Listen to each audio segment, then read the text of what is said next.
రంగమార్తాండ గురించి చెప్పాలంటే, ఇప్పుడు మనకి వయసులో ఉన్నప్పుడు మనం రోజు దినచర్య ఎలా ఉంటదంటే ఉరుకులు పరుగులు. పొద్దున్న లేచిన దగ్గర నుంచి మనకి 100 పనులుంటాయి.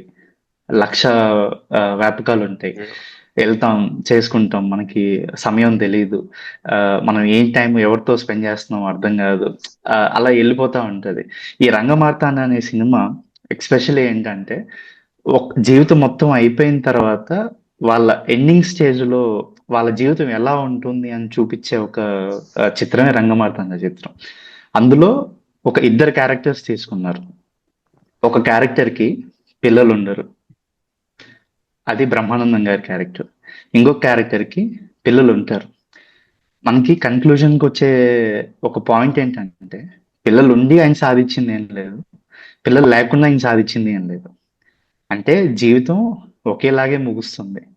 ఆ పాయింట్ ఎంత చక్కగా వివరించారంటే, మన జీవితం ఏం చేసినా, ఎలా చేసినా, ఆ చివరి రోజుల్లో మనకంటూ ఒక విముక్తిని ఎలా ప్రసాదించుకుంటాం అనేదే 'రంగమార్తాండ' సినిమా. ఎంత చెప్పినా తక్కువే ఆ సినిమా గురించి. కృష్ణవంశీ గారైతే ఆయన ప్రాణం పెట్టి తీశారు.